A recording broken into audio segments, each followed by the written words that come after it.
क्या प्राइवेट बैंकें 10,000 के खाते खोलेंगी? क्या एक आम आदमी का जीवन 10,000 में चल जाएगा? आज की डेट संविधान में आरक्षण की स्थिति बनाई थी जो गरीब दबे कुचले लोगों के लिए, वो खत्म हो जाएगा। हम लोग ये हड़ताल जानबूझकर नहीं कर रहे हैं, हमारी मजबूरी है। सरकार की पॉलिसी के कारण बैंक के बदनाम हो रही है, बैंक का कर्मचारी बदनाम हो रहा है। सरकार बड़े उद्योगपतियों को फायदा पहुंचा रही है और पूंजीपतियों के सारे पर काम कर रही है। वित्तीय वर्ष के अंत में बैंक कर्मियों ने की 2 दिवसीय हड़ताल। सरकार के बैंक निजीकरण के विरोध में पहले भी दे चुके हैं धरना, कर चुके हैं हड़ताल। पूंजीपतियों के हाथ में बैंकों का संचालन देने के विरोध में यूपी बैंक एम्प्लॉइज संघ बैंक कर्मियों ने सरकार पर लगाए कई गंभीर आरोप, जैसे पूंजीपतियों के इशारे पर कार्य करना, पूंजीपतियों को ऋण बांट उसके बाद माफ कर फायदा पहुंचाने का आरोप, बैंक कर्मियों को बदनाम करने का आरोप। बताते चले आज फिरोजाबाद आगरा गेट स्थित पंजाब नेशनल बैंक के बाहर बैंक कर्मियों का 2 दिवसीय हड़ताल। बैंक कर्मियों का कहना, सरकार बैंकों का निजीकरण कर बैंक कर्मियों एवं खाता धारकों के साथ कर रही है अन्याय। आज यूपी एम्प्लॉइज संघ की हड़ताल के दौरान बैंक कर्मियों ने बातचीत के दौरान बताया, सरकार संविधान को खत्म कर खाता धारकों का पैसा असुरक्षित एवं गरीब और छात्र छात्राओं को बैंकिंग सुविधा से वंचित कराना चाहती है। साथ ही बैंक कर्मियों ने बताया, हड़ताल के दौरान ग्राहकों को परेशानी के साथ हमारा भी दैनिक वेतन काटा जाता है। हम ये हड़ताल जनहित में कर रहे हैं। रिपोर्ट फिरोजाबाद से रीना खान। हमारी 2 दिन की हड़ताल है 28 और 29 मार्च की, और बैंक कर्मियों को मजबूर होकर हड़ताल पे आना पड़ा है, क्योंकि हमने 16/17/2021 दिसंबर को भी 2 दिन की हड़ताल की थी और सरकार को चेतावनी दी थी कि यदि हमारी मांगें जैसे कि बैंकों को प्राइवेट क्षेत्र में नहीं लिया जाए, पुरानी पेंशन बहाल की जाए, नई पेंशन को बंद किया जाए। तीसरी डिमांड हमारी ये है कि नई भर्ती की जाए, जिससे कि बैंकों के कर्मचारियों को जो काम का बोझ पड़ रहा है और हम लोग जनता की प्रॉपर सेवा नहीं कर पा रहे हैं, जिसकी वजह से सरकार की पॉलिसी के कारण बैंक के बदनाम हो रही हैं, बैंक का कर्मचारी बदनाम हो रहा है। और सरकार हमारी तुलना प्राइवेट बैंकों से करती है, लेकिन प्राइवेट बैंकों पे आप लोग देख सकते हैं कितना स्टाफ है और हमारे यहाँ कितना स्टाफ है। उसके बावजूद भी हमारे कर्मचारी समय से ज़्यादा बैठ कर के सुबह जल्दी आकर के अपना काम पूरा करते हैं और ग्राहक की ज़्यादा से ज़्यादा सेवा करने की कोशिश करते हैं, लेकिन उसके बावजूद भी हमको सरकार बदनाम कर रही है। तीसरी चौथी मुख्य बात यह है, सरकार के आदेशों के अनुसार जो ऋण हमारे बैंक अधिकारियों ने बांटे उनको माफ़ करके सरकार बड़े उद्योगपतियों को फ़ायदा पहुंचा रही है। जैसा कि अभी आप लेटेस्ट उदाहरण रुचि सोया का देख सकते हैं। रुचि सोया का कंप्रोमाइज़ कर और बहुत कम पैसों में बाबा रामदेव को बेच दिया गया। उसी बाबा रामदेव अब उसी कंपनी का शेयर 6 से 15 और 6 से 50 रुपये के बीच में ला रहे हैं। ये कितनी शर्मनाक और हैरत अंगेज बात है। कारण है जो कई दिनों से आप चेतावनी दे रहे हैं सरकार को, सरकार क्यों मौन? ये सरकार बिल्कुल सामंतवादी और तानाशाही और पूंजीपतियों के इशारे पर काम कर रही है, जिसके कि उसके आम जनता की जो दुख दर्द है वो दिखाई नहीं दे रहा। आपको पता होना चाहिए कि जो आम जनता का काम ये सरकारी बैंक करते हैं, क्या प्राइवेट बैंकों में ये सब लोग खाता खोल सकते हैं? नहीं खोल सकते, क्योंकि मैं 10,000 रुपये में खाता खोलता है और हम लोग जीरो बैलेंस पे भी खाता खोलते हैं। अगर हमारी बैंकों को प्राइवेट किया गया तो इस गरीब जनता का क्या होगा? कैसे बैंकों में खाते खोल पाएंगे? अगर आपकी मांगे नहीं मानती तो क्या करेंगे? अभी हमारी 2 दिन की हड़ताल है, आगे हमारा उच्च संगठन जो भी आदेश देगा हम अनिश्चितकालीन हड़ताल पर भी जाएंगे और किसी भी तरीके से इन बैंकों को बेचने से रोकने की पूरी कोशिश करेंगे। तो परेशानी तो उठाएगी, ये तो कन्फर्म है कि आम जनता को कुछ ना कुछ परेशानी उठानी पड़ेगी, लेकिन हम क्या करें, हम भी मजबूर है। अगर हम अपनी मांगे नहीं करते हैं सरकार के सामने तो हमें आने वाले समय में बहुत अधिक कठिनाइयों का अनुभव करना पड़ेगा। और साथ ही साथ आप लोग ये तो सोच रहे हैं कि 2 दिन की हड़ताल हो रही है, हम लोग हम लोग ये हड़ताल जानबूझकर नहीं कर रहे हैं, हमारी मजबूरी है। इन दोनों की हड़ताल के बदले हमारा 2 दिन का वेतन भी कट रहा है। लेकिन अगर हम ये हड़ताल जारी नहीं रखेंगे तो आने वाले समय में हमारे साथ साथ जो आम जनता है उसको भी काफ़ी कठिनाइयों का सामना करना पड़ेगा। आगे सरकार आप लोगों की मांगों को क्यों नहीं पूरा कर रही?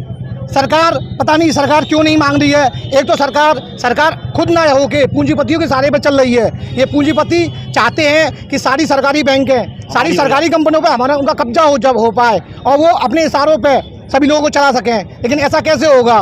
तो जब सरकार को अपनी सारी नीतियों की, सारी सरकारी योजनाओं को चलाने की बारी आती है तो उन्हें सरकारी बैंकों की याद आती है, और जब उनकी योजनाएं कंप्लीट हो जाती हैं तो सारा श्रेय अपने ऊपर ले लेते हैं और सारी बैंकों को पूंजीपतियों के हवाले करना चाहते हैं। आप ये बताइए, ये स्टूडेंट है, इनके अकाउंट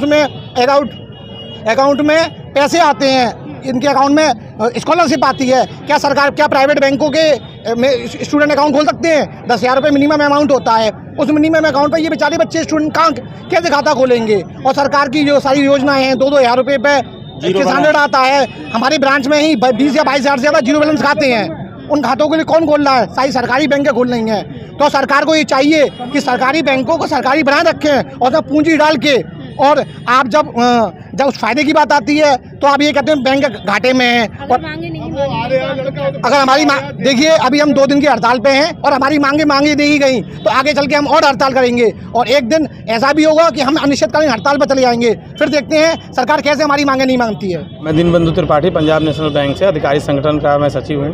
क्या लगता है सर, काफी दिन से आप लोग हड़ताल कर रहे हैं, मांगे भी हैं, हड़ताल पे हम काफ़ी दिन से चल रहे हैं, लेकिन इस बार की हड़ताल हमारी सेंट्रल ट्रेड यूनियन ने बोली है।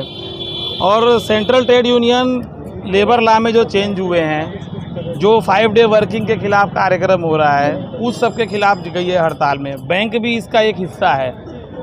सरकारी बैंकें इसलिए हमें ज़रूरी हैं कि अभी आप देखिए, फिरोजाबाद में रोज़ डीएम साहब मीटिंग ले रहे हैं और रोज़ मीटिंग में वो कह रहे हैं कि 10,000 के खाते खोलिए। क्या प्राइवेट बैंकें 10,000 के खाते खोलेंगी? कभी नहीं खोलेंगी। अगर आप हमारी बात करें, सरकारी बैंकें ज़मीनी स्तर से लेके भारत के अंतिम व्यक्ति तक भी बैंकिंग सुविधाएं पहुंचाने में सक्षम है। क्या प्राइवेट बैंकें सक्षम है? नहीं है। आज आप सरकारी सेक्टर में नहीं है। मैं आपसे ही डायरेक्ट सवाल करता हूं, आप सरकारी सेक्टर में नहीं है।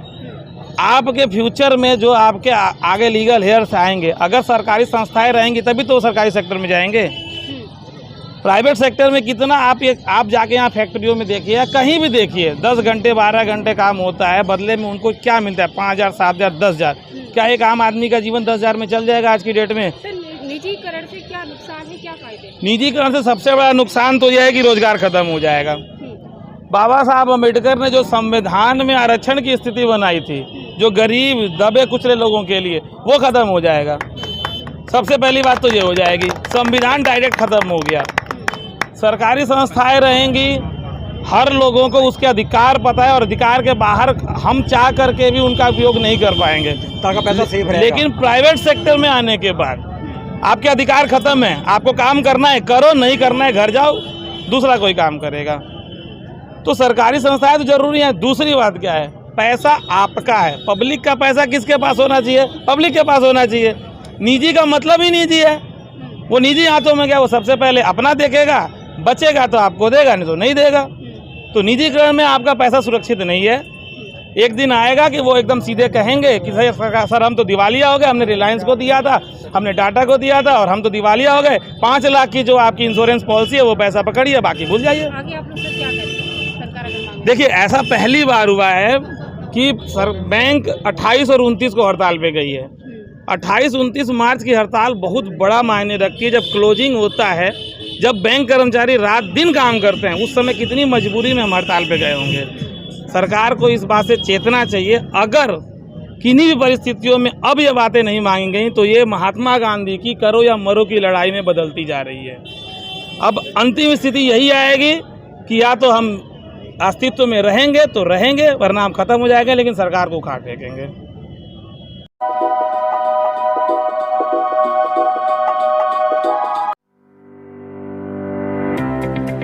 अरे राज, कहाँ चले इतनी सुबह सुबह तैयार शैयार होकर? अब अच्छे स्कूल ढूंढना है मुझे अपने बेटे जतिन के एडमिशन के लिए, तो घर से जल्दी तो निकलना ही पड़ेगा। तुम तो जानते हो कई चक्कर लगाने के बाद जाकर कोई अच्छा स्कूल हाथ लगता है। तुम बेकार ही इतनी भागा दौड़ी कर रहे हो राज। अपने शहर में इतना बेहतरीन स्कूल है तो सही, लिटिल इंटरनेशनल स्कूल। ऐसा क्या खास है इस स्कूल में? अरे भाई, अपने फिरोजाबाद शहर का सबसे अच्छा स्पोर्ट्स डे फंक्शन इन्होंने ही तो ऑर्गेनाइज करवाया था, और साथ ही इनकी न्यू विंग भी ओपन हो गई है, और कुछ टाइम में इनका न्यू प्लेग्राउंड भी ओपन होने जा रहा है।